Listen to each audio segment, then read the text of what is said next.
Ok, pessoal, já de volta e muito obrigado à participação do pessoal de casa. Eu falei aí do Recanto, né? Festival de Caldos, hoje à noite no Recanto. E o posto Santo Estevão, que tem a gasolina Fit, com a qualidade Fit. E é um posto ecologicamente correto, posto Santo Estevão, em Araras. Posto Santo Estevão.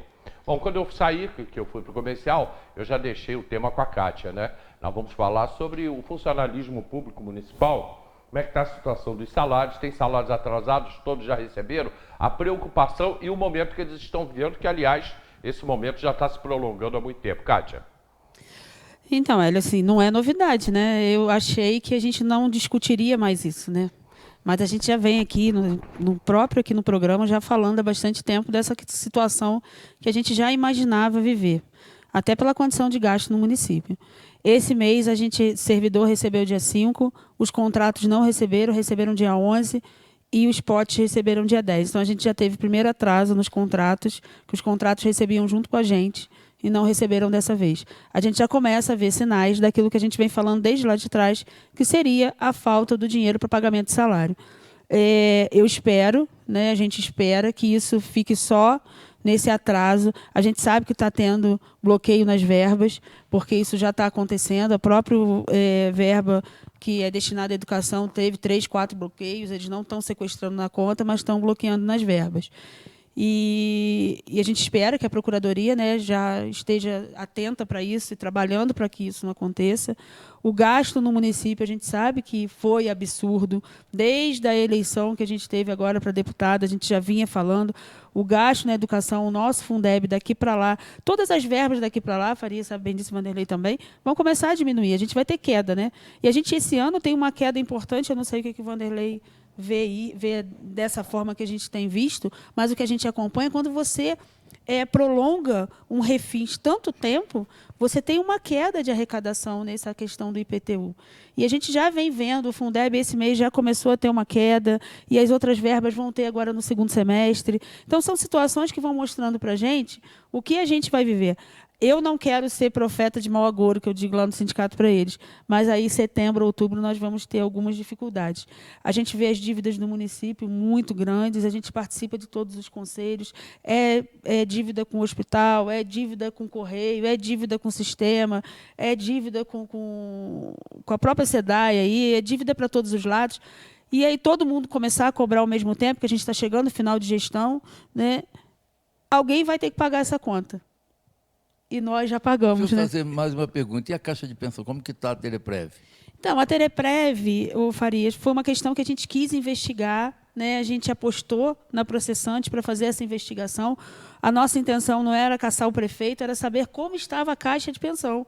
Porque a gente, ali, a gente costuma dizer que é uma caixa tão fechada que a gente não consegue, a gente não recebe informações, a gente não sabe como é que está funcionando. Agora saiu aí, tem uns 15 dias que houve troca de presidência, aí já voltou a presidência para o mesmo lugar. Você vê uma desorganização, uma desestrutura, e hoje a gente já faz uso do que era o fundo novamente, né? O que ele disse, e aí a gente ouviu nas oitivas do Tereprev, que a forma como ele está pagando a caixa de pensão, a dívida que a prefeitura tem, ela não é a forma correta, porque ele está pagando a caixa de pensão com o próprio dinheiro do servidor, do aposentado, então não é essa forma. Se fosse assim, a Arley não precisava ter sido cassado, não precisava ter tido esse discurso.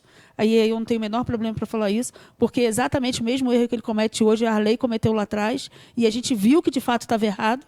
Então, se estava errado para um, tem que estar errado para todos. Eu não posso usar a própria lei do Tereprev, ela diz o seguinte: se você tem uma dívida, né, que é o que acontece com a prefeitura, você não pode usar o aporte que você faz para complementar o salário do servidor aposentado para fazer o pagamento da sua dívida com eles. Isso é um aporte, porque o nosso salário não comporta, a gente não tem concurso desde 2006. Exatamente. Você tem obrigação enquanto prefeito. Você é prefeito hoje. Falta 34% de você pagar o salário do seu aposentado. É obrigação sua, por lei, repassar esse valor. Agora, você não pode usar esse valor que você é obrigado a repassar, porque você não tem concurso desde lá 2006, não entra mais dinheiro no Tereprev, você usa isso para pagar a dívida que o município tem. E é isso que eles estão fazendo. Em resumo, foi isso que a gente ficou ciente e com a certeza na CPI, nas oitivas que a gente ouviu. né, na CPI que foi feita. Mas, infelizmente, ela não foi para frente. E aí eu prefiro até me abster de falar sobre isso, porque isso foi uma situação que doeu bastante na gente, porque a gente gostaria de fazer essa investigação. Ali a Câmara tinha a oportunidade de descobrir de fato tudo o que estava acontecendo e mostrar para a gente, servidor, o que precisava ser feito. Deixa eu te fazer mais Vereador Faria. Eu falei vereador Faria, mas foi ato falho. Faria. Uma vez vereador, sempre vereador, né? De fato, o cargo você não perde, sabe Aliás, disso, uma né? vez, não, 5 vezes, né? Como é que é? O cargo a gente não perde, né? Uma vez sindicato, sempre sindicato, uma vez vereador, sempre vereador. Como eu atuei, né, do outro lado do balcão nessa relação, foi bastante intensa, não tensa, mas intensa, era sempre receptivo a gente, eu como presidente da Câmara, receber a diretoria do sindicato, comissão do sindicato, discutir o que era possível, né, porque às vezes não dá para ceder em tudo, mas essa relação ela tem que ser de bom senso e, de, se possível, no consenso. Cede um pouquinho ali, puxa uma data aqui, o valor, o percentual, e eu fiz isso sempre de uma maneira presente, não podendo atender todas as solicitações como presidente da Câmara, depois, como secretário de governo, em Magé, com uma secretaria de 4.000 funcionários, né, só na educação, é bem tenso, com mais de 100 unidades. Depois, como secretário de administração em Guapi, também tinha uma relação de receber sindicato, de conversar e discutir, de qual é a receptividade em Teresópolis de sindicato Câmara, sindicato Executivo, Secretaria de Educação, Executivo, conversa, compõe, discute, analisa, vê o que é possível, cede, porque esse convívio ele vai existir ad eterno, ele vai existir sempre, porque o professor não vai conseguir ser contemplado nos 100% que ele precisa, e que ele exige, mas se chega a algum acordo, se tem que acontecer dessa forma, uma conversa e dentro de um consenso, se chega a algum lugar, ou fica muito atritado? Como que é essa relação? E, então, assim, eu vou falar da minha gestão, né? Do tempo que eu estou lá, faz agora 4 anos que a gente está sentado lá no sindicato enquanto presidência. Eu tenho uma facilidade de relação muito tranquila. Eu não gosto muito sei fazer, sei como é que faz, mas esse embate muito, hoje o sindicato não tem muito essa característica em todos os lugares, né? Até pela própria criminalização do sindicalista, né? Então a gente não tem muito mais essa característica, a gente tem mais a característica de negociar. A Câmara sempre, e aí vou te falar de 2 pontos, o Legislativo sempre foi porta aberta, como você está dizendo, sempre foi de fácil relação para a gente, né? Muitas das situações, a gente tem lá alguns que são mais chegados, então a gente consegue os projetos que chegam, né? A gente consegue discutir, eles entram em contato para saber é assim, não é, essa lei é como, isso até assim. Para contribuir. Para poder contribuir com o servidor e também não votar uma coisa lá que você pode mais prejudicar, porque às vezes a lei, o projeto de lei, ele vem mascarado. Então, eu penso assim, não, poxa, isso aqui vai ser bom para o servidor. Como aconteceu que eles votaram para a Guarda Municipal, eles já têm, né, o adicional de risco, e votaram a periculosidade para eles. E não podia ter as duas coisas, ou uma ou outra. E ali acabou mais prejudicando, então a gente não ficou sabendo, tivemos que correr para pedir para corrigir, porque você ali podia dar opção ao prefeito de escolher, e aí ele escolheu o mais barato e você acaba prejudicando uma categoria.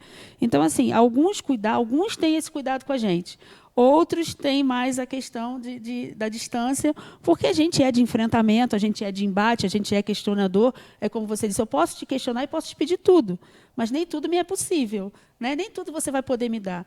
E aí eles sentam com a gente, conversam, enfim, a gente tem uma boa relação com a Casa Legislativa. Hoje, com mais alguns do que outros, meio quebrada, por conta da situação até da própria CP e do que foi feito com ela aí no município, que todo mundo ouviu. E aí eu sou uma pessoa que eu sou muito rígida com aquilo que a gente quer investigar e precisa saber. Se eu sei que você está sentado lá e você, enquanto vereador, tem a possibilidade de investigar mais do que eu, porque essa é a função de fiscalização, eu vou te passar essa bola. Né, Faria, vê isso aqui para a gente, vamos entrar com a CP, então vamos ver isso aqui. Se você, no mesmo momento que eu te passei a bola, essa bola serve para negociação, já perdeu. o objetivo.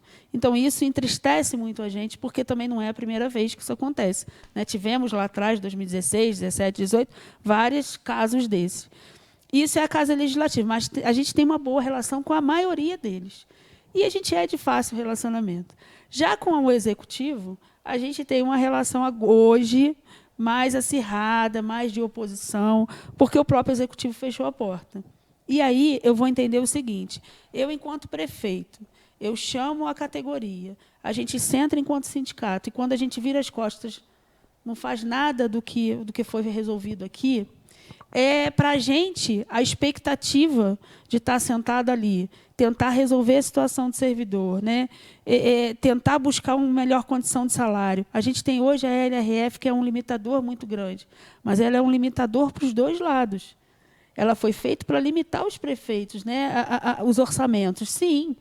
Mas quando você vai fazer o seu orçamento, quando você monta o seu orçamento, você monta ele um ano antes. Então, você tem que ter uma perspectiva do que você quer fazer com o teu funcionário. Porque o prefeito é nosso patrão, né? Ali é uma relação direta. Você falou dessa relação mais complexa com o Executivo. É lógico que a função do secretário de Educação, ela é muito difícil, porque ela tem que ver com o Executivo, que é possível, e eu acho que até, não como sindicalista, mas como secretária de Educação, ela representa muito, né, o secretariado da prefeitura, mas a de educação, ela representa muito o funcionalismo da educação, muitos professores, e a reivindicação, na verdade, você colocou aqui, é financeira. A educação sempre reivindica muitos pontos. A financeira é a que mais bate, mas a estrutura, a qualidade de ensino, isso tudo a secretaria, o sindicato questiona, discute e conversa. Então, nessa posição difícil de ser secretária lá de educação, como que é esse convívio com a Secretaria de Educação? Porque ela tem que defender o funcionalismo, claro, mas ela também não pode dar tudo que o funcionalismo ou o sindicato pede, não em defesa do Executivo, mas do que é razoável, do que ela conhece, do que ela sabe, isso aqui a gente pode fazer. Tem essa conversa, isso existe? Tem. A Satiele é, assim, professora como eu, de carreira, né? É uma pessoa super receptiva. A gente já tinha até, né, trabalhado juntas antes dela sentar lá como secretária. Eu tenho muito entendimento, porque a secretaria é minha área, né? 29 anos só de educação no município. Rodei todas as escolas aí, a gente conhece. Mas eu sinto que muitas das coisas não estão na mão dela para resolver.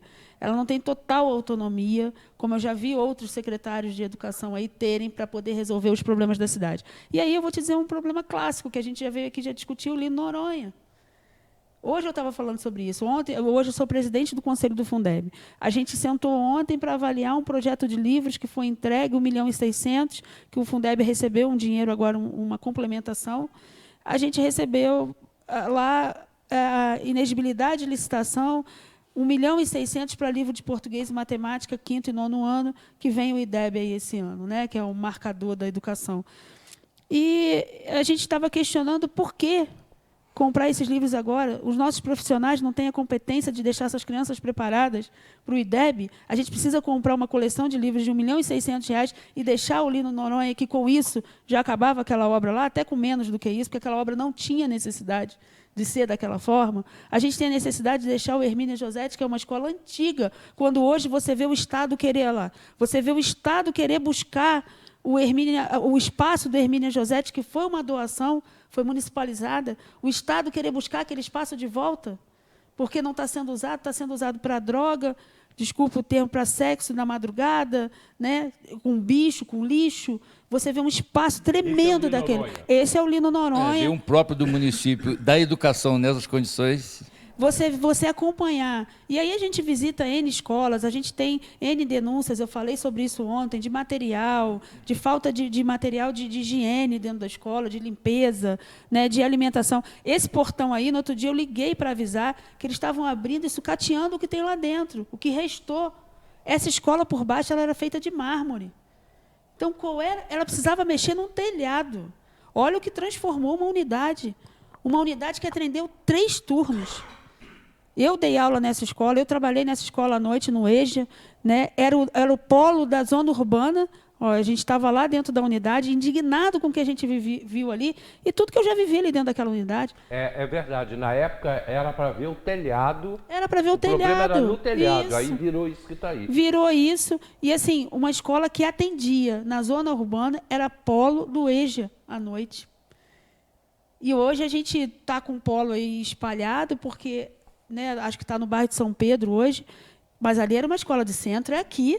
Né? Era ali na subida, era uma escola de acesso fácil.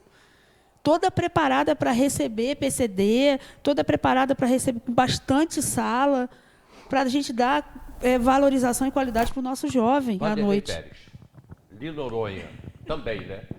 Rapaz, e ainda tem a Cleméia Nascimento, a Cleméia, né? A Cleméia começou agora, né? Estão destruindo ela também. Né? Começou agora. Na Noronha fizeram pior, porque eles começaram, o telhado tinha uns vazamentos. E eles primeiro tiraram o telhado para depois fazer a recuperação das paredes, das massas. E não colocaram o telhado de novo. Então, depois de 6 meses, 1 ano de obra parada, o serviço já feito foi perdido também, ou foi comprometido, né? Aquela escola, eu lembro dela... A gente foi num dia, esse dia que nós fomos, estava um dia que estava chovendo bastante. Ali era o espaço que tinha aquele... tinha a sala de vídeo, né? Tinha ali o sala deles ali fazia formatura, fazia tudo. Ali naquele espaço a água descia pelas paredes, pelo teto.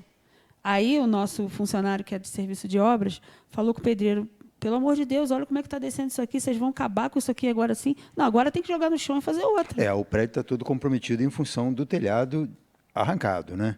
Porque você tinha uma necessidade de consertar o telhado, mas quando você retira o telhado, dizendo que vai substituir, mas ao mesmo tempo você vai fazendo outras obras, descascando as paredes, você vai comprometendo a fundação, a própria estrutura do prédio. Realmente não é impossível que uma solução para aquele prédio seja mais à frente um pouco derrubar tudo e refazer uma obra nova. E não é uma obra de 500 mil reais, que já seria muito dinheiro. É uma obra que começou 1 milhão e pouco, e mais 1 milhão, e está chegando. A escola... outras situações, né, iguais a essa, como, por exemplo, o caso do hemonúcleo, aqui da Vasta, que está o hemonúcleo parado. A gente também fez vistoria no hemonúcleo, ainda estava cheirando a tinta quando nós fomos lá. E tudo largado lá dentro, novo, na condição de novo, né? Mas tudo com a poeira da obra, os colchões lá largados, o material que foi comprado estava lá largado, estava lá na poeira, né? Não tem o que fazer. Ali sugere até que há um outro interesse de manter aquele espaço fechado, né? Quando se mexe com sangue, a gente tem que estar sempre ligado com essa possibilidade, porque não tem explicação para uma obra barata daquela, né? Uma pessoa que ganha salário mínimo e que vive de salário mínimo, consegue fazer uma reforma melhor do que aquela com as sobras, com uma hora extra que faz, com um dinheirinho que pega emprestado, e a prefeitura não consegue fazer uma obra simples daquela, que é de pintura de parede, de troca de um piso. Mas o piso tem que ser um piso específico, mas isso é só comprar. Mas não encontra a licitação, arruma uma forma. Não pode ficar as pessoas... como é que você faz campanha para doação de sangue e não tem um eunuco para fazer para colaborar? Cara, que salva a vida. Ali salva a vida. Uhum. E é no centro da cidade, né? Porque hoje, se você depender de fazer... Quando você tem que fazer uma doação, você tem que ir para um espaço que não é no eixo da cidade. Tem que sair, tem que pegar um táxi, pegar um ônibus, né? Tudo é mais difícil. Quando se pensou em arrumar aquele espaço para fazer um posto de saúde central, é exatamente para isso. Eu estava aqui outro dia em frente ao jornal e um casal com uma criança no colo veio perguntar se o posto da Vargem era muito longe daqui, se dava para ir a pé. E eu estava saindo em direção ao alto. Eu falei assim, não, eu te dou uma carona. Eu dei uma carona para eles e voltei só. É ali e tal. O posto da Vargem, e quando você for embora, não precisa de voltar para lá, para a rodoviária. Pode pegar o ônibus aqui no Extra. Porque você tem essa facilidade, ali atende a todo mundo, né? E a doação de sangue, você não vai gastar um dia para fazer isso. É naquela horinha que você para, pede licença do emprego, dá uma chegadinha lá, faz a doação, atende um amigo que está precisando. Isso tem que ter comodidade. A pessoa tem que ter uma certa comodidade para esse tipo de ação, né? E estão dificultando muito, porque você depender de ir no Hospital São José, fazer doação, já depende de pegar um veículo, de pegar um transporte, não dá para você fazer naquela meia horinha que você dá aquela fugida do trabalho, né? Então é uma falta de respeito muito grande. Quem vai responder por isso? Não é o gestor? Ele vai responder uns 2, 3 anos depois de deixar o cargo, entendeu? Depois de terminar o mandato, se não sair antes, entendeu? Porque a retirada do prefeito do cargo é uma questão iminente. Isso vai acontecer quando? Quando o servidor ir para frente da prefeitura. Isso vai em agosto ou setembro. Porque os vereadores estão tentando postergar isso o mais para frente possível. O argumento da Câmara até é bom, ele tem que pagar as contas da incompetência dele, mas a incompetência é flagrante demais. O governo completou 5 anos agora em julho, né? 5 anos sem uma escola reformada, de forma decente, sem uma obra pronta. No primeiro aniversário do governo, no aniversário de 6 de julho de 1967, do governo Valdir Barbosa, ele já tinha 5, 6 escolas para inaugurar. Ao fim de 4 anos, ele inaugurou 31 escolas. Ele fez 31 novas escolas, arrumando o terreno, construindo prédio e entregando a escola pronta. Esse prefeito não consegue fazer 5 reformas. Falando rodoviária, né? Não, e a rodoviária, Colônia dos Mirantes, o Horto Municipal, a Guarda Municipal, que é a Vincite, foi criada, Guarda Municipal, IPM, foi criada na época do Dr. Valdir, porque a Vincite surgiu, a Guarda Municipal, e parte dela foi para formar a PM, o Batalhão da Polícia Militar. Você tem essa coisa da realização, você tem a possibilidade da realização. Agora, enquanto isso, hoje a Prefeitura está gastando, saiu no Diário Oficial de ontem, vai gastar 5 milhões para carregar lixo para outra cidade.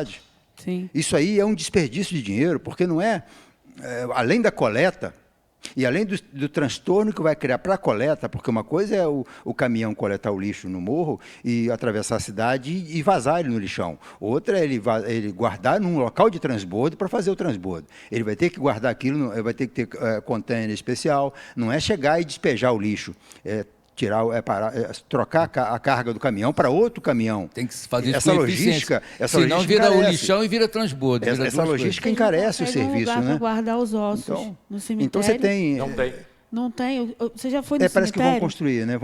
Mas isso tem uma licitação. desde que a gente estão tá abrindo uma licitação agora para fazer isso, né? Para fazer essa questão do ossário do cemitério municipal. Essa falta de gestão, ela está em vários momentos. Você consegue perceber, está assim, olhos vistos, e em vários sentidos, né? Você vê a questão do próprio desenvolvimento social, a questão da educação, que tem falhas, nessa questão da logística, as escolas estão se deteriorando. Quando você fecha uma escola e muda o aluno de lugar, isso aumenta o custo, porque você tem que transbordar esse aluno para outro bairro, outra localidade. A mãe já se adaptou, porque deixa a criança perto do trabalho dela, porque ela arrumou aquele emprego, prefere ele justamente porque está perto da escola. Você muda toda essa realidade. É uma falta de consideração muito grande. Até evasão nessa situação evasão. muito Algumas situações, sim, porque, por exemplo, as crianças do Lino, elas estão alocadas ali em frente ao Make Pizza, né, onde foi posto Covid, onde foi o EPEM.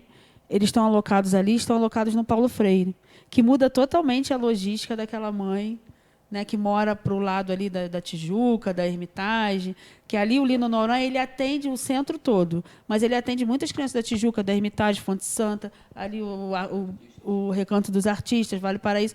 É uma escola muito central. E que o mais deixa a gente chateada é que ela não tinha necessidade de passar por isso. Então, quer dizer, virou um ponto que não tinha a necessidade. E hoje acontece nessa situação. O que se gastou para essa reforma se fazia uma nova escola em outro local. Mais de uma. Agora, eu vou te falar, a gente tem duas situações sérias. É a educação nossa, que está com essa situação, né? A saúde nossa, que está com repasse de verbas, que aí você está falando da condição desse prefeito estar aí. A Câmara, se quisesse, se tivesse a vontade, já teria tirado. Porque a gente, na saúde, tem repasse de verbas carimbadas federais que não estão sendo feitos. Isso é improbidade administrativa. Na educação, a gente tem o depósito ali que foi desapropriado, né, para a educação e pago com o Fundeb, que foi 750 mil, depois mais 750 mil, que está sendo usado para outra finalidade, que é desvio de finalidade. Falei sobre isso ontem. Só que a gente tem tudo denunciado. E um galpão desnecessário. Desnecessário. Ali podia virar uma escola, Alguém precisava vender aquele imóvel ali, não que a prefeitura precisasse comprar. Ali poderia virar uma grande escola. Eles poderiam ajustar aquilo ali para ser uma escola, para ser uma creche, porque hoje a gente não atende à necessidade. A gente atende à demanda, mas a necessidade do nosso município com creche, quantidade de creche que a gente precisava fazer, a gente não atende. Ok, e vem aí o bairro Jorge Macho, vocês falaram do galpão, me lembrei do bairro Jorge Macho, mas não vamos entrar nessa. Esse já está pronto, já tem até placa. Já foi. Vanderlei, você já vendeu o livro antes de lançar, tá? Já tem gente aqui, a gente nem falou do livro. Hélio, fala para o Vanderlei guardar um exemplar do livro. Voltando ao assunto, é o Jones, né? Aí já falou que o prefeito cometeu vários atos de serviço público e ainda não perdeu o mandato. A Maria Felício é uma vergonha ao sistema corrupto. Escolas públicas no Rio de Janeiro deram livro aos alunos das favelas e comunidades. Os alunos jogaram os livros fora, jogaram no lixo e tênis e equipamento que eles também receberam, eles queriam artigos de marca e não receberam artigos de marca e reclamaram muito. É isso aí, Maria Felício. Eu vou para o comercial, na volta a gente já vem falando também, agora a gente tem que falar da água, na volta do que está acontecendo com a água em Teresópolis, né? Vai ser vendida, não vai ser vendida? Tem licitação? A Câmara vai poder, a Câmara interferiu, a Câmara não aceitou, a Justiça entrou nisso aí e o Vanderlei fez 2 artigos, um ontem e um hoje, explicando tudo isso no Jornal Diário. Vem aí 1922, Netflix lançando 1922, aguardem, vem aí, hein? É nome de filme, hein? 1922. A gente volta já.